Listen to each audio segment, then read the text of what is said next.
नमस्कार, मी अभिजित खांडकेकर आजच्या भागात तुम्हा सगळ्यांचं मनापासून स्वागत करतो। आपण पाहत आहात क्रिमिनल्स, चाहूल गुन्हेगारांची। प्रत्येक व्यक्तीचं एक रूप कधीच नसतं। माणसं अनेक प्रकारची रूपं, अनेक प्रकारचे मुखवटे धारण करून वावरत असतात। बऱ्याचदा त्यांना असं करण्यामागे काही पर्याय नसतो किंवा बऱ्याचदा असं करण्यामागे त्यांचा काहीतरी छुपा हेतू असतो। अर्थात वाईट किंवा चुकीच्या हेतूने ही माणसं हिंट सुद्धा देत असतात, पण समोरचा इतका बेसावध असतो की त्याला ते लक्षात येत नाही किंवा लक्षात आलं तरी त्यावर गंभीरपणे उपाययोजना केली जात नाही आणि परिणाम हे गंभीरच होतात आणि बऱ्याचदा जीवघेणे सुद्धा।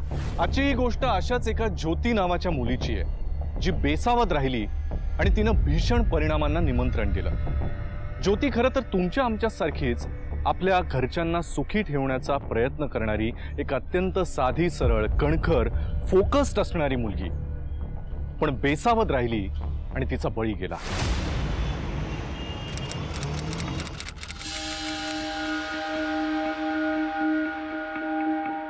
बरं का ज्योती, कपाळाला जेवढे तांदूळ जास्त चिकटतील ना तेवढं आयुष्य वाढतं। आई, कपाळावर किती तांदूळ चिकटले?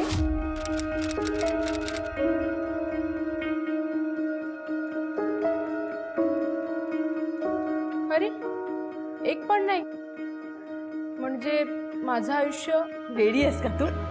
वाढदिवस आहे तुझा, खूप आयुष्य मिळेल तुला। आमचं जाऊन क्षण करते हा। खूप सुंदर दिसते ना बाबा आज ही। आई, तुला उदंड आयुष्याला मध्ये तुझ्या आवडीची खीर केली आज मी। आणि ऐक ना, संध्याकाळी मी पुरी बनवणार आहे। आई कशाला आहे सगळं? आता फक्त मला मखरात बसवायचं शिल्लक ठेवलंयस तू। वेडी, वाढदिवस आहे तुझा, दंड आयुष्य लाभो तुला। हे घे, पोटभर खीर खा, मी आलेस हा। आजोबा, आजोबा, हे तुमच्यासाठी। हे कशाला आणखी? आज माझा वाढदिवस आहे ना, मग माझंच ऐकायचं। बरं बरं बाबा, तुझं ऐकायचं।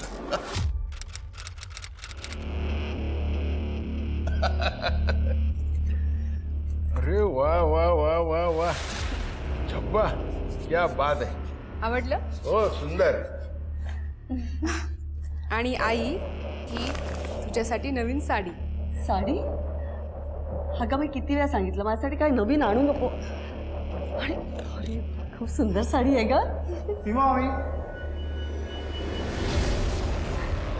हाय ज्योती, हॅपी बर्थडे।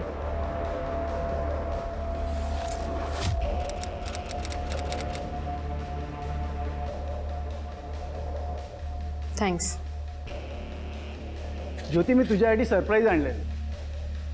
हे घे तुझं गिफ्ट। नाही, नको मला। अगं खोलून तर बघ। हा, मीच ओपन करून दाखवतो।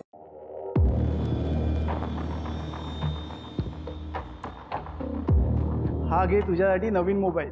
माझ्याकडे ऑलरेडी मोबाईल आहे, नकोय मला। काय ग तुम्ही दोघं एकाच घरी राहता, भाऊ बहीण, आणि तरी भांडता।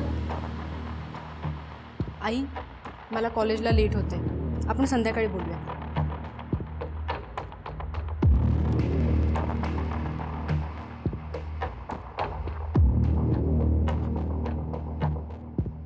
दीपक, तुला माहिती आहे ना, तिचा राग नाकावर असतो। थोडंसं शांत होऊन दे तिला, मग दे गिफ्ट तिला। बस मी चहा बनवते हो, तुम्हाला। बस बस बस। Happy birthday to you, happy birthday to you, happy birthday dear ज्योती।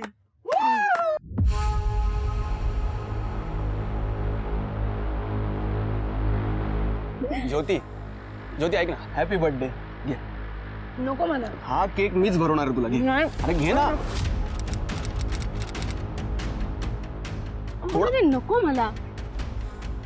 मग सेल्फी घेऊयात? हो। स्माइल। जरा 2 मिनिटं थांब ना. ज्योती ऐक ना, काय मला तुझ्याशी ना एक काम आहे आणि ते फक्त तूच करू शकतेस प्लीज. अरे अंबर थांब ना जरा यार. चल ना ज्योती, एकच मिनिट. अरे थोडा वेळ थांब ना. चल ना ठीक आहे. प्लीज. आले ना रे, चल. काय हा माझा मित्र आहे आशिष. हाय, हॅपी बर्थडे. थँक्यू. याला ना ड्रॉइंगला ॲडमिशन घ्यायचं आहे, तर त्याचे बाबा नाही म्हणतायत, अजिबात पैसे देणार नाही असं म्हणतायत. मग मी काय करू? त्याच्या बाबांचं अकाउंट हॅक करून दे ना. त्यांच्या अकाउंटवरून ड्रॉइंग फीसचे पैसे मिळाले ना तर आपलं काम होईल. हे बघ अंबर, हे असले फ्रॉड काम मी करत नाही. जो बेबी आज फ्रॉड काय हा? आपण आपल्या मित्राची मदत करतोय ना. त्यांच्या अकाउंटमधून जर आपण पैसे काढले तर आपण मजा मारणार आहेत का? नाही ना. त्याचं ॲडमिशन जर झालं नाही ना तर तो कॉलेज सोडून जाईल का? माझ्या खूप जवळचा मित्र, प्लीज प्लीज ज्योती प्लीज.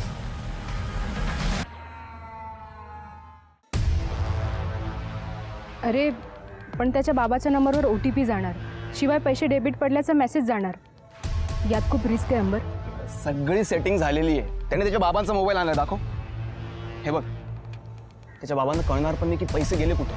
ठीक आहे, डिटेल्स दे. माय जो बेबी, थँक्यू सो मच. अरे थँक्यू सो अंबर मच. काय करतोयस तू? अंबर सोड. काय अंबर?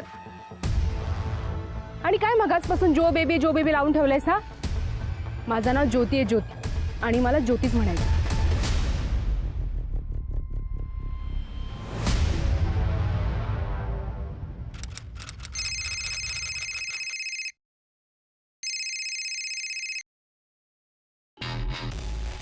तुला सांगितलं ना मला हे वेडे चाळे आवडत नाहीत म्हणून. तू का छळतोयस मला? हे बघ, मी ना तुझी पोलीस कंप्लेंट करेल हा. घाबरत नाही मी तुला, समजलं ना?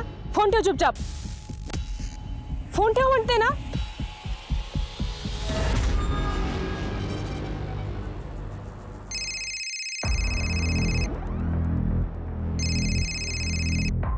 हा हा बोल आई. कुठे आहेस तू?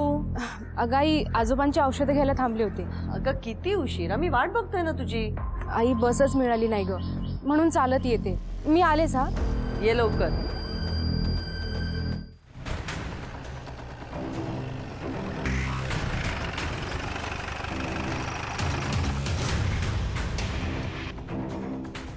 सर, इथे एका मुलीला जाळण्याचा प्रयत्न केला.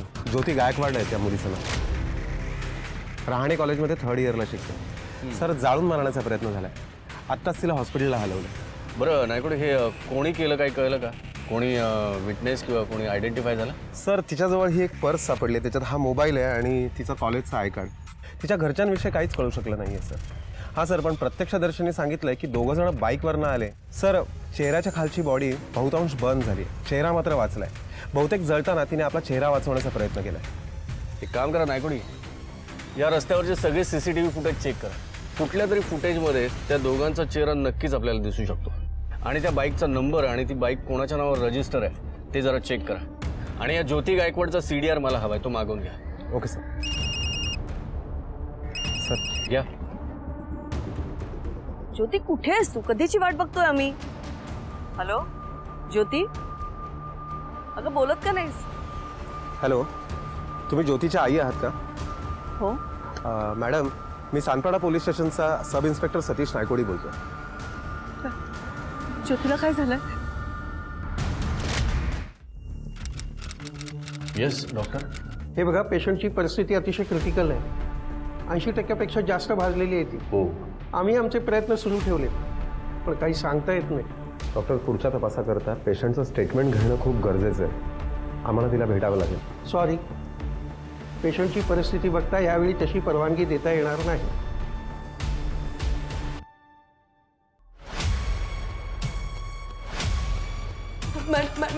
माझी मुलगी ज्योती बाबा, चला बाबा. ज्योती, ज्योती, ज्योती बाळा, काय झालं? बाबा मला आत्मा जायचं बाबा. 1 मिनिट, तुम्हाला पेशंटला भेटता येणार नाही. डॉक्टर प्लीज प्लीज, मी त्याची आई आहे. एकदा प्लीज प्लीज एकदा जाऊ. डॉक्टर, मला एकदा भेटू द्या पोरीला. Doctor please. आपण बाहेर बसून बोलूया. या. आमच्या ज्योतीने काय कोणाचं वाईट केलं होतं? त्या नराधमाला सोडू नका साहेब. मामी, आजोबा, आजोबा. ती बघ ना तुझ्या बहिणीला काय झालंय.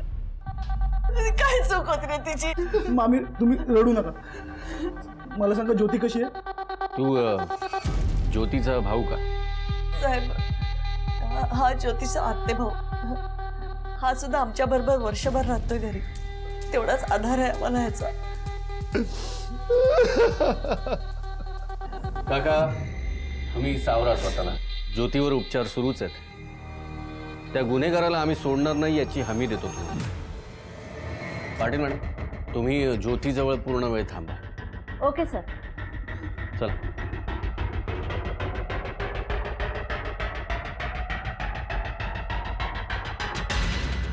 बाबा हे कधी आणि कसं झालं? नाही, आम्हाला कळलं म्हणून आम्ही लगेच इकडे आलो.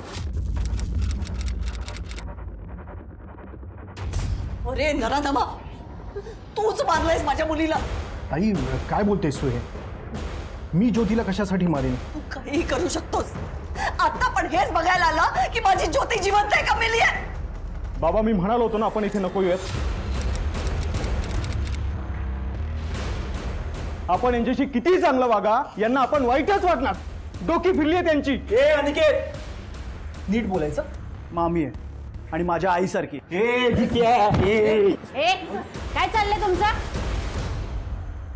हॉस्पिटल आहे कळत नाही? किती आवाज चाललाय?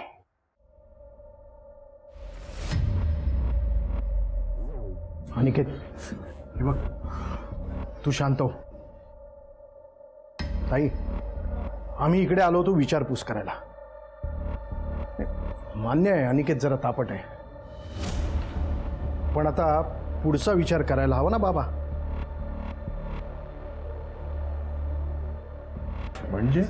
म्हणजे आता तुम्ही आणि सीमाच राहिला. ज्योती वाचेल असं काय वाटत नाही. तेव्हा प्रॉपर्टीचे पेपर्स बदलायला हवेत ना. आता माझ्याशिवाय दुसरं कोण आहे तुम्हाला? येतो मी. काळजी घ्या. चले अनिकेत चल.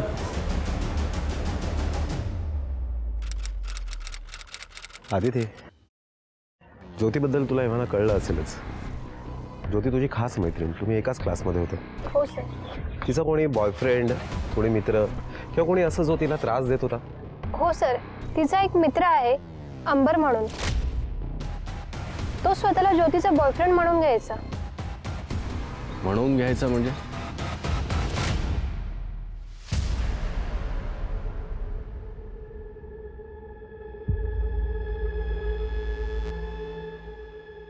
अरे किती वेळा सांगितले रे तिच्याशी बोलायचं नाही म्हणून. अंबर हा? सोड त्याला. अंबर, सांगितलेलं कळत नाही का? काय करतोय? सोड त्याला. काय तमाशा लावलायस अंबर? माझ्या परवानगीशिवाय कॉलेजमध्ये कुठल्याच मुलाशी बोलायचं नाही. हे बघ अंबर, माझ्यावर हक्क दाखवायचा नाही. बाजारातली वस्तू नाहीये मी. चल रे. ए आउच. तुझी मला अशी सगळ्यांसमोर बोलायची हिंमत कशी झाली का? नीट वागत जा, परिणाम वाईट होतील. हात सोड. खूप वाईट होतील. ठीक आहे आदिती, या केसच्या संदर्भात जर काही माहिती हवी असेल तर आम्ही तुला कॉन्टॅक्ट करू. हो सर. थँक्यू. Take care. अरे ज्योती आणि तुझी मैत्री होती ना? साहेब ती आमच्या कॉलेजच्या ग्रुपमध्ये होती. तशी आमची मैत्री ओके होती. अच्छा, पण आम्हाला असं कळलंय तुझं तिच्यावर एकतर्फी प्रेम होतं, पण तिच्या मनात तसं काही नव्हतं. काही करून ती तुला हवी होती, पण ते साध्य झालं नाही म्हणून सूड घेण्यासाठी तू तिला जाळण्याचा प्रयत्न केलायस. नाही साहेब, मी असं काहीच केलेलं नाही साहेब. माझं तिच्यावर खूप प्रेम आहे साहेब. खूप वाईट झालं साहेब तिच्यासोबत. ती गेल्यापासून मला रात्रीला झोप सुद्धा नाहीये. खूप वाईट झालं. बरं, 20 जूनला ज्या दिवशी ज्योतीला जाळण्याचा प्रयत्न झाला त्या दिवशी तू कुठे होतास? नाही मला आठवत नाही साहेब काहीच. नायकोडी, याला 8 टाका बरोबर बोलेल. नाही साहेब नाही आठवलं साहेब, आठवलं. मी त्या दिवशी घरीच होतो साहेब. ठीक आहे, आता तू जाऊ शकतो, पण पुन्हा आम्हाला गरज लागली तर चौकशीसाठी पुन्हा बोलू. कळलं? चल एक. नायकोडी, याचे कॉल रेकॉर्ड्स आणि ज्या दिवशी ज्योतीला जाळण्यात आलं त्यावेळेचं ह्याचं लोकेशन काय आहे ते जरा चेक कर. Okay sir.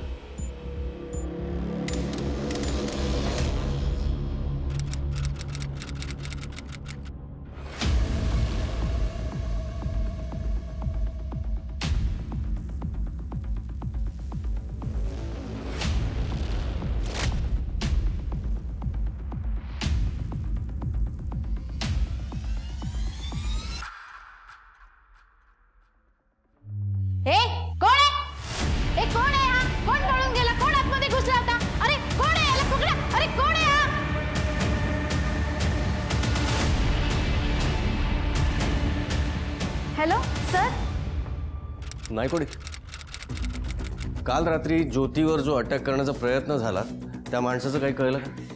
नाही सर, सीसीटीव्ही फुटेजमध्ये बघितल्यावर कळलं की त्या माणसाने हुडीसारखं काहीतरी घातलेलं होतं, म्हणून कुठल्याच अँगलमध्ये त्याचा चेहरा स्पष्ट दिसत नाहीये, पण त्याचाही शोध लवकरच लागेल सर. सर, त्या दिवशी जेव्हा आपण हॉस्पिटलमधनं बाहेर पडलो त्यावेळेला हा भूषण आणि अनिकेत तिथे आले होते आणि त्यांचं आणि दीपक यांच्यामध्ये जोराचं भांडण झालं होतं. आपल्या लेडी कॉन्स्टेबल पाटील मॅडम यांनी फोन करून तसा रिपोर्ट केलाय सर. म्हणजे हॉस्पिटलमध्ये भांडण, एवढ्या मोठ्या टोकाचं वाद. सर, काही महिन्यांपूर्वी सहदेवला म्हणजेच भूषणच्या वडिलांना भूषणने घराबाहेर काढलं होतं. त्यानंतर सहदेव आपल्या मुलीकडे म्हणजे सीमाकडे आले होते. सीमा आणि ज्योतीने भूषणच्या विरोधात कंप्लेंट टाकली आणि त्या घराचा ताबा पुन्हा मिळवला. तेव्हापासून सीमा आणि ज्योती या सहदेव बरोबरच राहतात. सर, ही गोष्ट या दोघांना पटली नव्हती. ज्योती त्यांना पुरून उरली होती आणि म्हणूनच बहुतेक भूषण आणि अनिकेत यांचा डूक होता ज्योतीवर. म्हणजे या भूषणकडे ज्योतीला मारण्याचा मोटिव्ह होता असतं, पण मग ही गोष्ट तिच्या आईने किंवा आजोबाने आपल्यापासून लपवून का ठेवली असेल हेच कळत नाहीये सर. हो साहेब, भूषण बरोबर झालेलं भांडण मी लपवलं, ती गोष्ट खरी आहे. का लपवलं बरं? तुमची त्यांच्या विरुद्ध केस सुरू होती, पोलीस स्टेशनमध्ये कंप्लेंट सुद्धा गेली होती. या सगळ्या गोष्टी असताना तुम्ही त्या दिवशी एक अवाक्षरही काढलं नाहीत त्या भूषणबद्दल. साहेब, भूषण जरी माझा सख्खा भाऊ असला ना तरी मी खूप घाबरते त्याला. खूप त्रास दिला त्यांनी आम्हाला. सर, तो काही करू शकतो.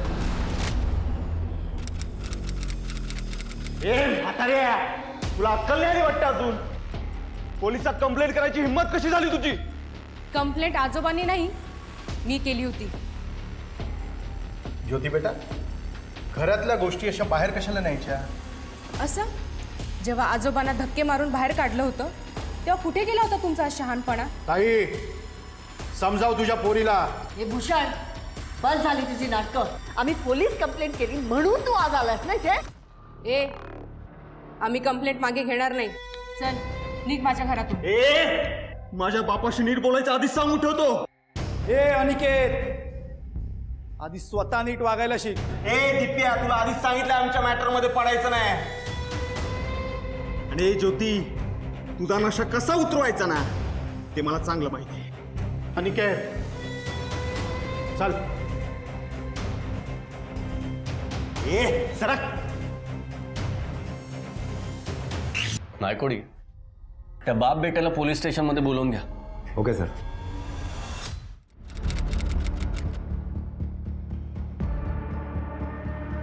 ज्योतीच्या नावावरती प्रॉपर्टी होती आणि ती प्रॉपर्टी तुम्हाला हवी होती, पण जोपर्यंत ज्योती जिवंत आहे तोपर्यंत ती प्रॉपर्टी तुम्हाला मिळाली नसती आणि म्हणूनच तुम्ही ज्योतीला जाळून मारण्याचा प्रयत्न केलात ना? पुरावे काय तुमच्याकडे? ए शाण्या, आवाज कमी आहे. आत घेतलं ना, सगळी हुशारी बाहेर निघेल तुझी. निकेत साहेब, ती प्रॉपर्टी तिने फ्रॉड करून मिळवली होती. जमिनीच्या कागदपत्रात फेरफार केले आणि आजोबांना न सांगता इंडेक्स 2 आणि इतर पेपरसुद्धा बदलून घेतले. कसं काय? साहेब, ती मुलगी एक प्रकारची चालू होती, हॅकर होती. कॉम्प्युटरच्या मदतीने तिला वाटेल ते बदल करून ती हॅक करून घ्यायची. हे असे फ्रॉड म्हणजे तिच्या डाव्या हातचा मळ होता साहेब. खरं तर त्या प्रॉपर्टीवर माझा हक्क होता, पण कपटीपणा करून तिने ती प्रॉपर्टी स्वतःच्या नावावर करून घेतली. तुम्हाला काहीही करून ती प्रॉपर्टी हवी होती, पण त्यात ज्योती आड होती. ती तुमच्या कारस्थानानं पुरून उरली म्हणून तुम्ही तिला मारण्याचा प्रयत्न केलात. नाही नाही साहेब, आम्ही असं काही केलं नाही. तुम्ही सांगितलेली एक जरी माहिती खोटी ठरली ना तर गाठ आमच्याशी आहे, कळलं? निघा आता.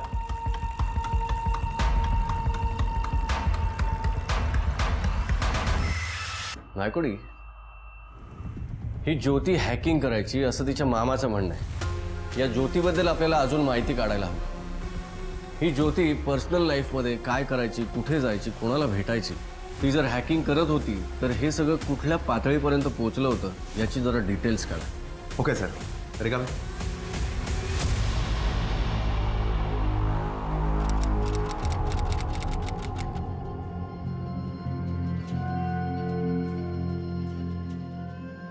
ज्योती बेटा, तू तुझ्या वाढदिवसाला मला साडी दिलेलीस ना, बघ बघ नेसून आली आज मी, बघ. सर ज्योती गायकवाड केसमधलं जे ब्लर झालेलं सीसीटीव्ही फुटेज होतं ते लॅबने क्लिअर करून पाठवलं. सर त्याच्यात सुद्धा हेच दिसतंय की बाईकवर बसलेल्या दोघांनी हेल्मेट घातलं होतं. आपल्याला प्रत्यक्षदर्शी लोकांनी सुद्धा हेच सांगितलं होतं. सर हेल्मेट घातलं होतं म्हणून त्यांचे चेहरे दिसत नाही. हां सर, पण त्यांनी जी बाईक वापरली होती त्याचा नंबर मात्र मिळाला. त्या नंबरवरनं मी RTO मध्ये चौकशी केल्यावर कळलं की ती बाईक कोणी संकेत नावाच्या माणसाची. सर संकेतचं म्हणणं असं आहे की ती बाईक चोरीला गेली होती. मी संकेतची चौकशी केल्यावर कळलं की तो खरं बोलतो, कारण ज्योतीचा आणि त्याचा दुरान्वये संबंध नाही. आणि ज्या वेळेला ही घटना घडली त्यावेळेला संकेतचं लोकेशन तिथलं नव्हतं. सर मी भूषण आणि अनिकेत या दोघांचे CDR मागवले, त्यांचं लोकेशन चेक केलं. ते दोघंही खरं बोलत आहेत. घटनास्थळाच्या आसपास त्यांच्या मोबाईलचं लोकेशन नव्हतं. पण नायकोडी, तरीसुद्धा मला या भूषण आणि अनिकेत दोघांवर डाऊट येतो. या दोघांवर जरा नजर ठेवा. Okay sir.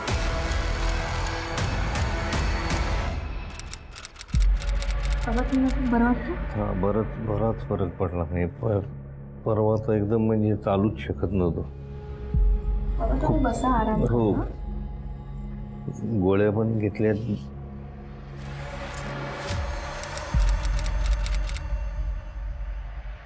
ताई, ए ताई, बाहेर आहे. हा काय ओरडतो एवढ्यांनी? मी बघते बाबा.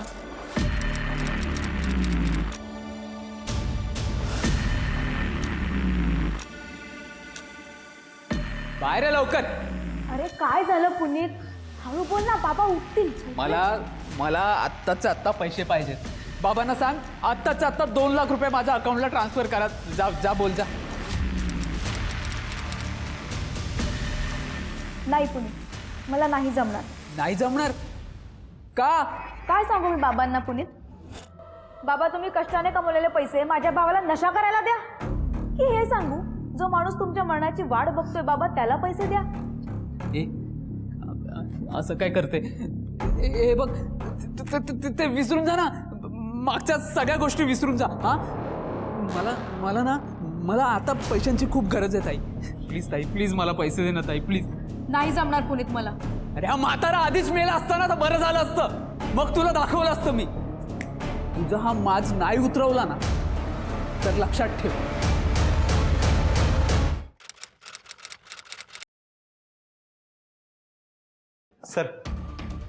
सर चौकशीमध्ये कळलंय की ज्योती एक सॉफ्टवेअर एक्सपर्ट होती, प्रोफेशनल हायकर सुद्धा होती.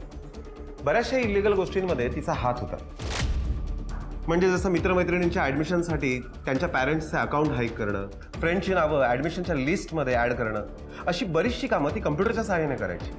म्हणजे मित्रांना मदत करणं हा उद्देश चांगला होता तिचा, पण तिने मार्ग चुकीचा निवडला होता.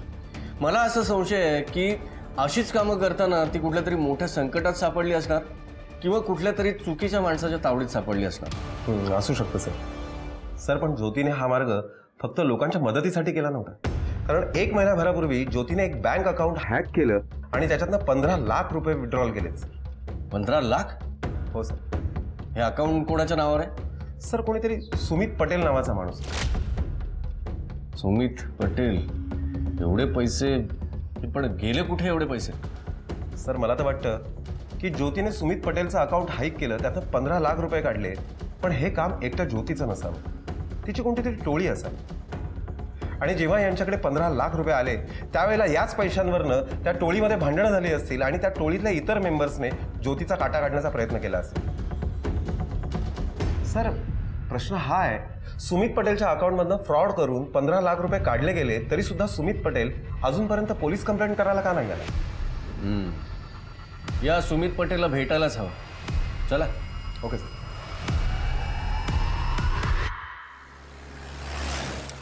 म्हणजे तुम्हाला हे माहिती आहे की तुमच्या अकाउंटला फ्रॉड झाला आहे, 15 लाख रुपये कोणीतरी विड्रॉ केलेत आणि तरीसुद्धा तुम्हाला पोलीस कंप्लेंट करायची नाही आहे का? तो माझा व्यक्तिगत प्रश्न आहे. हे बघा, आता हा प्रश्न तुमचा व्यक्तिगत प्रश्न उरलेला नाही, कारण का ज्या मुलीने तुमच्या अकाउंटमधनं 15 लाख रुपये काढले आणि फ्रॉड केला त्या मुलीला भर रस्त्यात जाळून तिचा खून करण्यात आलाय. काय? असं जर नाही ना की तुम्हीच तिला शोधून काढलात आणि नंतर तिचा सूड उगवलात? अहो साहेब, माझ्या वयाकडे बघा, मी असं काय करीन का? मग कुणाला तरी सुपारी दिली असेल. बाबांनी असं काहीही केलेलं नाहीये.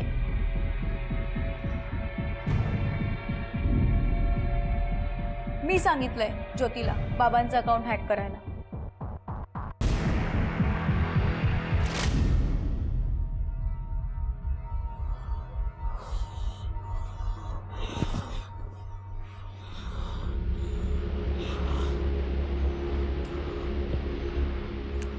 पेशंटची परिस्थिती खूप नाजूक आहे.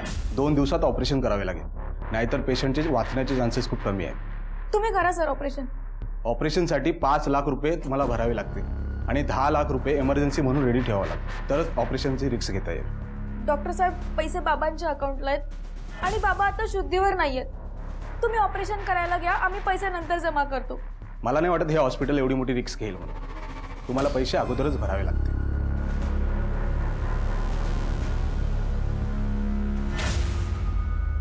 मला काहीही करून बाबांना वाचवायचं होतं आणि त्यासाठी मला पैसे हवे होते. मग त्याच वेळी मला अंबरने ज्योतीबद्दल सांगितलं. तू अंबरला कसं काय ओळखतेस? सर, अंबर माझा क्लासमेट आहे आणि त्यांनीच मला ज्योतीचा रेफरन्स दिला जेव्हा मी त्याला माझ्या प्रॉब्लेमबद्दल सांगितलं. आणि सर, पुनीत माझा भाऊ, त्यांनीच ज्योतीला धमकी दिली. त्याला असं वाटलं की बाबा बरे नाही व्हायला हवे आणि बाबांच्या ऑपरेशनसाठी पैसे पण मिळू नयेत, जेणेकरून त्यांचं काही बरं वाईट झालं तर त्यांची प्रॉपर्टी त्याला मिळेल. पण ज्योतीने मदत केल्यावर तो संतापला. त्याने लगेचच ज्योतीला ठार मारण्याची धमकी दिली. ज्योतीनं प्रगतीची मदत केली, पण चुकीच्या मार्गानं. तिचा इरादा नेक होता, पण मार्ग चुकला होता. बऱ्याचदा आपलं पडलेलं एक वाकडं पाऊल आपल्याला फार मोठी शिक्षा देऊन जातं.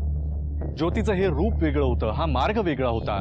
कदाचित ती या मार्गानं गेली नसती तर ती वाचली असती का? याच चुकीमुळे ज्योतीचा जीव गेला की तिच्या खुनामागे काही वेगळं कारण होतं? अरे, ज्योतीला ठार बनायची धमकी दिली होतीस ना? नाही सर, ते फक्त एकदा रागाच्या भरात मी असंच बोललो होतो सर. असंच? स्वतःचा बाप जिवंत राहिला म्हणून तुला राग आला? हातची प्रॉपर्टी गेली म्हणून त्याच रागाच्या भरात तू ज्योतीला धमकी दिलीस आणि मग जाऊन तिला पेटवून टाकलंस, बरोबर ना? नाही सर, खरंच सांगतो सर, मी काही नाही केलंय सर. खरंच काय नाही केलं? सर, देवाशपथ सांगतो सर. सर, ही गोष्ट खरी आहे की माझा राग होता तिच्यावर, पण सर मी काय करण्याआधीच तिला कोणीतरी मारून टाकलं सर. खरंच सांगतो सर, मी निर्दोष आहे सर, काय नाही केलंय मी. बायकोडी, याचं खाणं पिणं बंद करून टाका. याला इथेच ठेवा. बघूया याचा निर्दोषपणा किती वेळ टिकून राहतो ते. चला. सॉरी.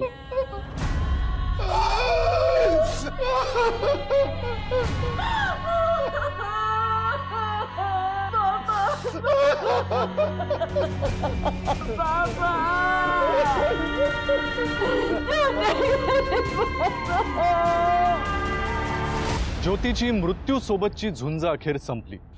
बिचारी ज्योती हरली, पण पुन्हा एकदा एक निरपराध कर्तृत्ववान मुलगी एका अज्ञात नराधमाच्या तिरस्काराचा बळी ठरली. तिचा खुनी शोधणं हे पोलिसांसमोर फार मोठं आव्हान होतंच. गुन्हेगार कोण याचा काहीही पत्ता लागत नव्हता, पण अखेर पोलिसांना एक मार्ग सापडला. सर, ज्योतीचे CDR रिपोर्ट आले. सर, ज्योतीच्या CDR रिपोर्टवरनं कळतंय की ज्योती एका नंबरवरती सतत चॅटिंग करत होती आणि त्या दोघांमध्ये जे चॅटिंग होत होतं ते रोमॅन्टिक पद्धतीचं होतं. अंबर? नाही सर, हा दुसराच कोणीतरी माणूस आहे. हा कोण आहे ना, त्याला शोधून काढा. कदाचित यानेच ज्योतीला मारण्याचा प्रयत्न केला असला. Okay sir.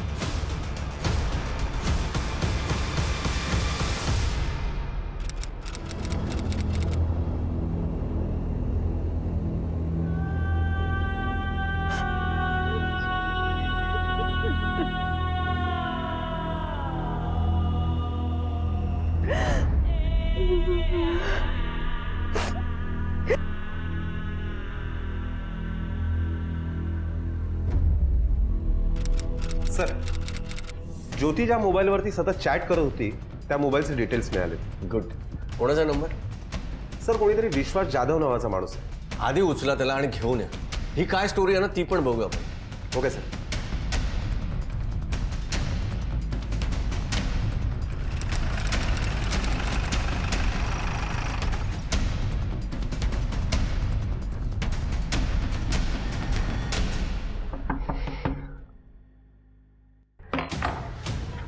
विश्वास जाधव.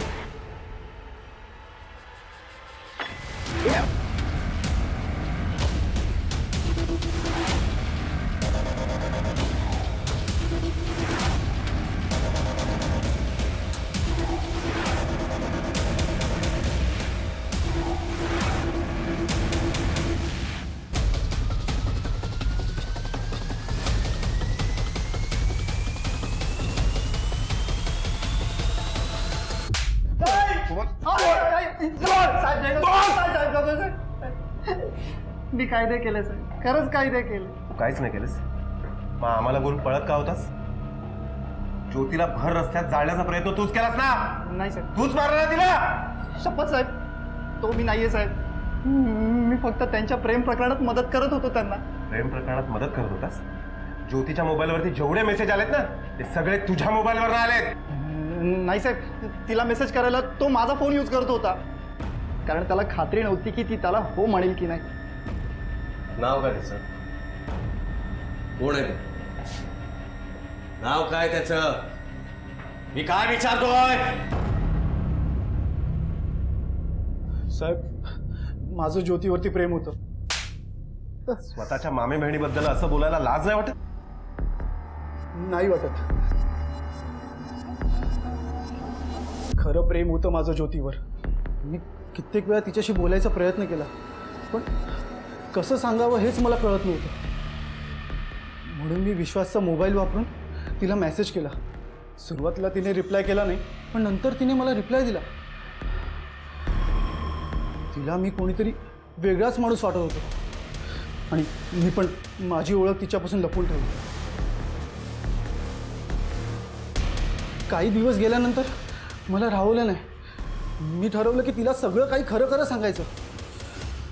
मला खात्री होती की ती मला हो म्हणणार.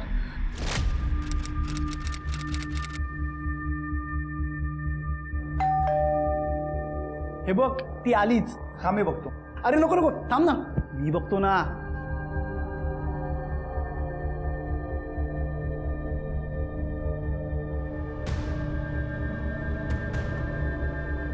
दीपू, तू इथे काय करतोयस? अगं ज्योती, मी तुलाच भेटायला आलोय. म्हणजे तुझ्याशी इतके दिवस जो मोबाईलवरती बोलत होता ना, तो मीच आहे.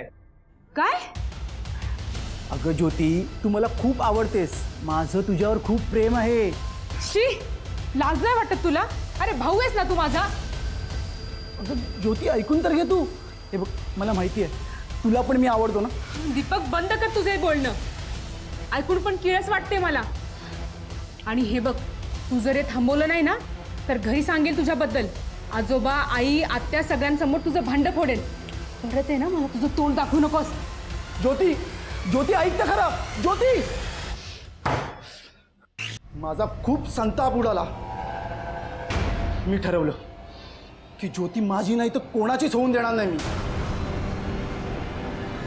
म्हणून त्या दिवशी विश्वासाने मी. किती विकृत आहेस रे तू, आणि तितकाच कृतज्ञ आणि नीच पण. त्या कुटुंबाने तुला आसरा दिला आणि त्यांच्यावरच उलटलास तू. बस आता सडत जेलमध्ये.